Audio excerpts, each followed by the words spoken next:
Bien, hoy arrancamos con el papa que no quería ser papa, ¿no? Benedicto XVI. Propter bene consus pontes huius actus plena libertate declaro, me ministerio episcopi Rome. El Papa dijo que para gobernar la sede de Pedro y anunciar el Evangelio es necesario también el vigor tanto del cuerpo como del espíritu, vigor que en los últimos meses ha disminuido en mí de tal forma que tengo que reconocer mi incapacidad para ejercer bien el ministerio que me fue encomendado. Eso decía Benedicto XVI en 2013, renunciando al papado, siendo un papa que renuncia después de muchísimos años. Exactamente, renuncia al papado el 28 de febrero de 2013 y queda como papa emérito. eh, es el papa el último papa que había renunciado era Gregorio XII en 1415, para que se hagan una idea, ¿no? Todavía no se descubría el nuevo mundo, ¿no? Como después, que posteriormente iba a ser América. Eh, y en 1294 Celestino V renunció de forma totalmente libre y voluntaria, como lo hizo Benedicto. Pero ¿por qué no quería ser papa, Benedicto XVI? Bueno, pues vámonos a antes, ¿no? Cuando era chiquillo, esta foto pues fue muy polémica, en su momento fue muy polémica, eh, porque bueno, pues Benedicto, él nace en 1927 en Baviera, lo que era todavía, bueno, era la República Alemana que estuvo entre los dos conflictos, ¿no? Eh, Él nace en esta Alemania fragmentada políticamente, fragmentada en todo sentido, pues, después de la derrota del Imperio Alemán en la Primera Guerra Mundial. En ese sentido, pues él después va a adoptar Benedicto XVI en alusión a Benedicto XV, que era el papa que estuvo durante la Primera Guerra Mundial, ¿no? Entonces él quería darle como continuidad a ese legado. Para él, pues estos conflictos mundiales fueron importantísimos en su vida porque vivió el segundo, ¿no? Cuando era chaval. Lo podemos ver en la foto, perteneciendo a estas juventudes alemanas, ¿no? Es debatible si fue en contra de su voluntad o fue totalmente voluntario. Él aseguró en algunas entrevistas que, bueno, que en ese tiempo pues era como no había otra opción y que eso le permitía pues pagar sus estudios, ¿no? Eh, de hecho, en 1939, cuando cumple 12 años Ratzinger, ingresa en el seminario, en un seminario pequeño, en Traunstein.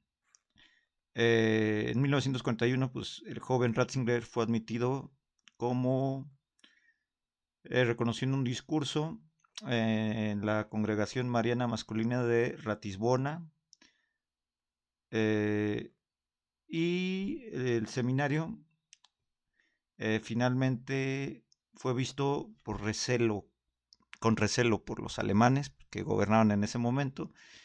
eh, y finalmente, tras el estallido de la guerra, los militares requisaron las dependencias del internado, los seminaristas fueron distribuidos en instituciones y Ratzinger tuvo que continuar su formación en la antigua escuela femenina de las madres irlandesas de Mary Ward, que había sido cerrada tiempo atrás también por el mismo gobierno alemán. También requisaron esta escuela y los seminaristas fueron expulsados de ahí. En 1943 un decreto del régimen dispuso la movilización forzosa de los alumnos de secundaria. Ya se empezaba a complicar el conflicto para Alemania, ya habían atacado la Unión Soviética. Con 16 años, como se muestra en la foto, Ratzinger fue destinado a la defensa de la fábrica de BMW, esa es la de los coches que conocemos todos, y tras pasar también por otros lados, en 1944 obtiene la licencia como ayudante de baterías antiaéreas, destinado al servicio del trabajo del Reich en Austria. Esto en la construcción de barreras antitanque y trincheras. Tras unos meses los trabajos fueron suspendidos, pues porque la guerra se complicó muchísimo más, ya rumbo al 45. Y después del curso del adiestramiento fue trasladado varias veces.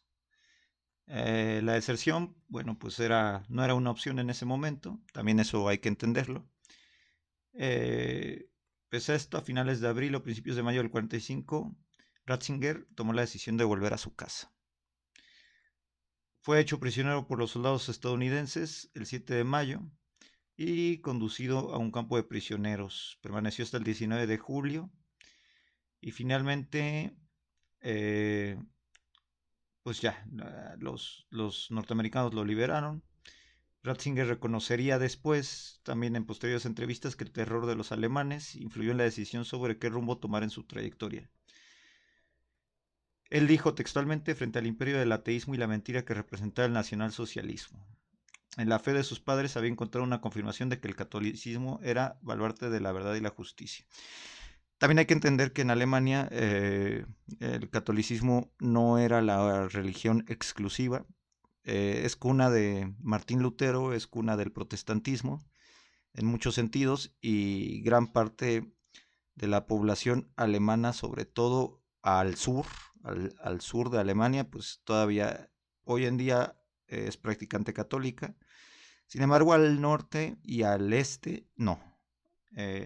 Al norte de Alemania, pues hay más protestantismo, y al este, pues después de la ocupación soviética prácticamente ya no se profesa religión en la mayor parte de la población. En 1952, unos años después de este conflicto, fue nombrado profesor en el seminario de Freising, y ahí tuvo su vida académica. En el 53 ya se volvió doctor en teología y elaboró trabajos destacados. Ratzinger ingresó como profesor en la Universidad de Bonn en 1959. Siempre Bonn era la capital de la Alemania Federal después de la división, ¿no? La Alemania Oriental era Berlín Oriental, y la Alemania Federal, la Alemania Occidental, era Bonn, ¿no? Ahí en la capital de la Alemania Federal, él impartía clases en la Universidad de Bonn, y en 1963 se fue a la Universidad de Münster, perdón. No Monster, ¿no? Como Monster Inc., no, sino Münster. En el Concilio Vaticano II de Pablo VI, que ya hemos mencionado que estuvo involucrado Juan Pablo II, pues también estuvo ahí presente.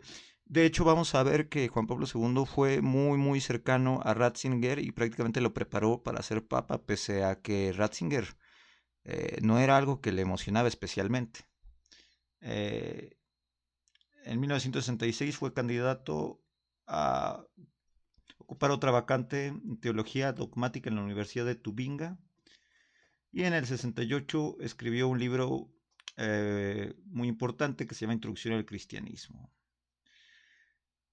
En fin, un tipo muy preparado en cuanto a teología, que escribió bastantes libros, era un erudito de la teología. Y bueno, su sacerdocio, si bien empezó desde 1951, se volvió arzobispo de Múnich hasta 1977. De mano de Pablo VI, del mismo Pablo VI que nombró arzobispo de Cracovia a Juan Pablo II. Pablo VI, bueno, también fue cercano a él. Entonces, en este sentido, pues Ratzinger fue cercano tanto a Pablo VI como a Juan Pablo II. Si se dan cuenta, se elimina de la ecuación a Juan Pablo I, ¿no? El Papa de los 33 días, que le dedicamos ya un podcast. Y en realidad quienes eran cercanos eran estos tres, ¿no? Pablo VI, Juan Pablo II y Ratzinger. ¿Por qué? Porque vamos a ver que también eran muy afines ideológicamente, ¿no? O en cuanto a lo que ellos querían para la iglesia. Juan Pablo I, pues, no fue así. También en parte por eso su papado fue tan breve, ¿no? Ya lo hemos platicado. Más allá de cualquier teoría sobre su deceso, pues Juan Pablo I no era, digamos, de esta escuela. Y de hecho Ratzinger, aquí está Ratzinger con Pablo VI. Y bueno, en fin, como fue profesor de teología muchísimos años, y el 25 de noviembre de 1981, Juan Pablo II, ya como papa, nombró a Ratzinger prefecto de la Congregación para la Doctrina de la Fe, ¿no? Cargo pues muy importante, lo que le hizo renunciar a la arquidiócesis de Múnich. En fin. En 1986, Juan Pablo II mismo le encomendó la redacción de un nuevo catecismo de la Iglesia Católica, que es el que prácticamente es el que se usa todavía hoy en día, ¿no? Pues cuando los chavillos van a hacer su primera comunión y todo esto, bueno, es básicamente obra de Ratzinger, ¿no? El actual. Eh, Después del deceso de Juan Pablo II, Ratzinger sería elegido en el cónclave, en un cónclave breve también de 2 días. Y como si fuera una manifestación divina, coincidió con la fiesta de San León IX, el más importante papa alemán de la Edad Media. Un papa alemán de cuando Alemania era totalmente católica antes de la Reforma Protestante. Sin embargo, esto no le agradó realmente a Ratzinger, que declaró, hasta cierto punto le dije a Dios, por favor no me hagas esto. Evidentemente esta vez él no me escuchó.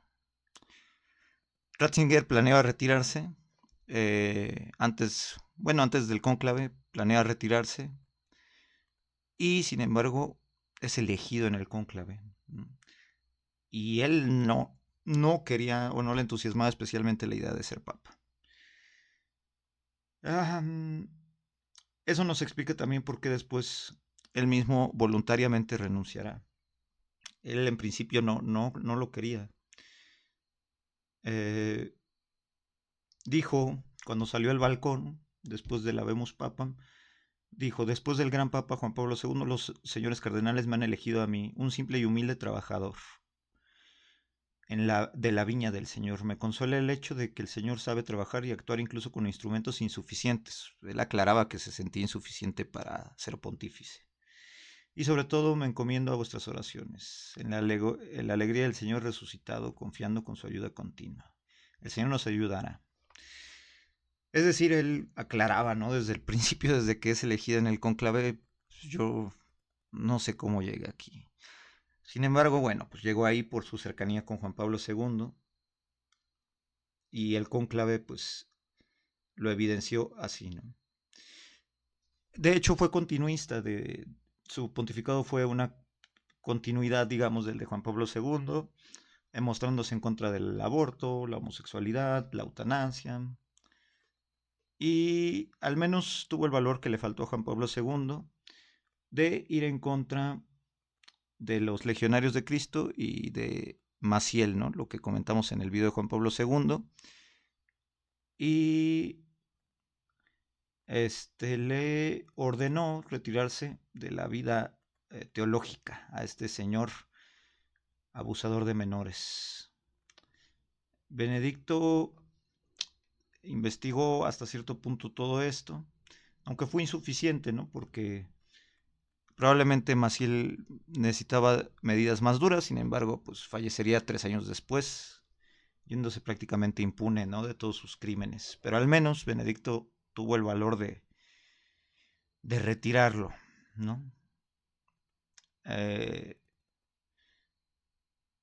En fin, su renuncia pues también llamó muchísimo la atención, porque se da el 11 de febrero de 2013, como vimos al principio de este video. El anuncio, de hecho, el que lo vimos ahorita pues, como con doblaje, lo realizó en latín, en la lengua litúrgica. Y tras su renuncia, bueno, quedó la sede vacante que dio la elección a Francisco. Hubo muchas polémicas en el pontificado de Ratzinger. También tenía mucha oposición a la teoría de la liberación, que fue muy fuerte durante la Guerra Fría en Latinoamérica. También era pues un declarado, bueno, no tan declarado como Juan Pablo II, pero su pensamiento sí iba en contra de cualquier marxismo, de la teoría de la liberación, y era muy conservador, ¿no? En el sentido dogmático de la Iglesia. Estaba en contra de todas estas cosas que Francisco después se pondrá a favor, ¿no? Digamos que Juan Pablo II y Benedicto XVI pues son de una escuela muy similar, y Francisco es lo opuesto a ellos, ¿no? El próximo podcast hablaremos del Papa Francisco, ¿no? Nada más que merece también su mención Benedicto XVI, ¿no? Se le criticó pues también por su pasado militar. También en enero de 2008 eh, el Vaticano decidió declinar una invitación hecha al Papa para visitar la Universidad de Roma, por considerar, bueno, de la universidad, un total de 67 profesores de la universidad redactaron una carta en la que pedían que se anulara el acto por considerar al Papa un oscurantista, ya que en 1990 decía que el proceso de la Iglesia contra Galileo fue razonable y justo. Ahí hubo polémica, ¿no? Rescataron, como ahora rescatan tweets del 2000 y algo en las personas, y ahí se los echan en cara, ¿no? Eso pues tuvo un ambiente de tensión ahí con la Universidad de Roma. El Papa en 2009 también levantó la excomunión que pesaba sobre los 4 obispos consagrados por Marcel Lefebvre. En 1988 esto lo hizo sin permiso del papado, ¿no? Lo que causó una polémica entre los obispos.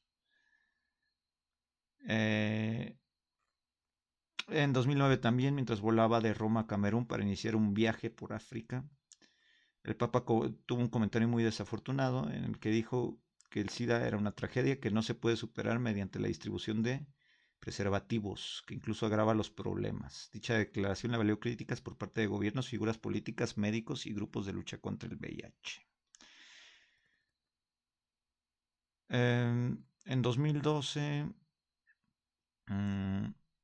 se reabrió la polémica del Banco Vaticano, esa polémica que venía desde Juan Pablo I. Y pues finalmente lo que ya mencionamos, su gestión en los casos de abuso sexual de la Iglesia.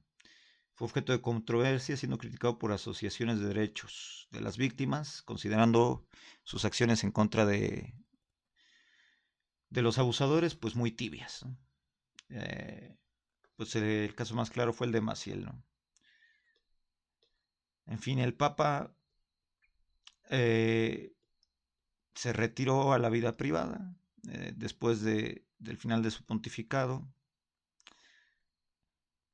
y finalmente fallecería en 2022 a los 95 años, ¿no? Casi 10 años después, 8 años después de haber concluido su pontificado voluntariamente. Pocas declaraciones dio después ya como Papa Emérito. De hecho había muchos, yo me acuerdo mucho, ¿no?, de los memes que había sobre las imágenes que había cuando se retiró y cuando es elegido Francisco, ¿no? Esta especie de imágenes donde hacían una comparación de que él era alemán y Francisco era argentino, pero también en el sentido de que la doctrina ideológica que tenían pues era muy muy diferente, ¿no? Era prácticamente contraria, ¿no?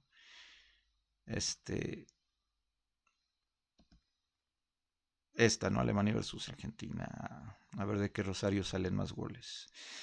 Sí, era muy opuesto a Francisco I. De hecho, pues tuvo un papado muy diferente, muy diferente, ¿no? Un papa polémico por sí mismo, desde su pasado, desde su no tan sorpresiva elección, porque muchos sabían que era muy cercano a Juan Pablo II, pero bueno, pese a esto el Papa pues visitó, no los también como un acto un poco de arrepentimiento personal, ¿no? De haber pertenecido a estas juventudes en Alemania, visitó los campos de concentración de Auschwitz, eh, y era un papa que no era en realidad muy cercano a la gente, ¿no? El Vaticano siempre negó, siempre afirmó que nunca fue miembro de las juventudes, ya saben cuáles, y que en realidad pues sirvió al ejército alemán, a la Wehrmacht, ¿no? Sin embargo, pues todo parece indicar, fotos como esta con el uniforme de ese tiempo, pues parece indicar que sí perteneció a estas juventudes, ¿no? En fin, un papá que yo me acuerdo mucho de esta imagen, ¿no? Donde se le comparaba con Darth Sidious, ¿no? De Star Wars, que era muy famosa, muy famosa cuando él fue elegido pontífice. La verdad es que al menos tuvo la fuerza de voluntad de admitir que era todo lo que rodeaba al papado era demasiado para él y que ya no quería estar más involucrado en todo esto, ¿no? La renuncia era válida porque fue pronunciada de modo libre, claro y ante un público cualificado. Entraría en vigor 17 días más tarde, el 28 de febrero a las 8 de la tarde. El policía general, 2 días después, se le vio débil pero aliviado. Grazie. Continuate a pregare per me, per la Chiesa, per il futuro Papa. Il Signore ci guiderà. Ese mismo Entonces ya, pues esto él abre la puerta prácticamente para el primer papa latinoamericano al que le dedicaremos el próximo podcast, a Francisco. Y eso también pues hay que reconocerlo, porque pues si él falleció en 2022, probablemente su pontificado hubiera durado al menos hasta 2020, 2021, 2022, y eso pues no hubiera dado la oportunidad al pontificado de Francisco, ¿no? Eso también hay que reconocérselo. Un hombre que admitió que este cargo era demasiado para él, ¿no? Y que básicamente fue papa pues, por la fuerza, ¿no? Il suo pellegrinaggio in questa terra. L'ultima tappa del suo Y esto dijo al final, ¿no? Soy simplemente un peregrino que comienza la última etapa en su peregrinaje en esta tierra, ¿no? Ya dejando de lado, pues como la actitud pontífice, pues se reconoce humano, se reconoce frágil, se reconoce cansado y se reconoce que ya solo quería retirarse del papado, de la vida pública, y quién sabe cuántas cosas sabría Benedicto XVI. Joseph Alois Ratzinger, que se habrá llevado con él todos esos secretos que sabía de Juan Pablo II, de Pablo VI. Era un hombre que sabía demasiado. Eso no necesariamente implica que solo cosas buenas. Se las lleva con él en 2022 y bueno, a menos que algún día existan unas memorias ocultas de Benedicto XVI, pues se quedará como un gran enigma todo lo que este señor sabía, y que también seguramente ese conocimiento lo lleva a renunciar al papado. Una decisión que no debía de haber sido fácil para él, pero que abrió la puerta para el primer papa latinoamericano. El próximo podcast precisamente será sobre Francisco. Que hace unos días acaba de irse de esta tierra, que acaba de terminar su última etapa en su peregrinaje en esta tierra. Y espero sacarlo antes del inicio del cónclave, del próximo cónclave, que inicia, me parece que el 17 de mayo. También vamos a hacer un podcast sobre el próximo cónclave, y que será muy interesante, ¿no? Pues hasta aquí dejamos el día de hoy. Síganos para más contenido, coméntenos si ya quieren el podcast sobre Francisco y pues eso es todo por hoy. Buenas noches.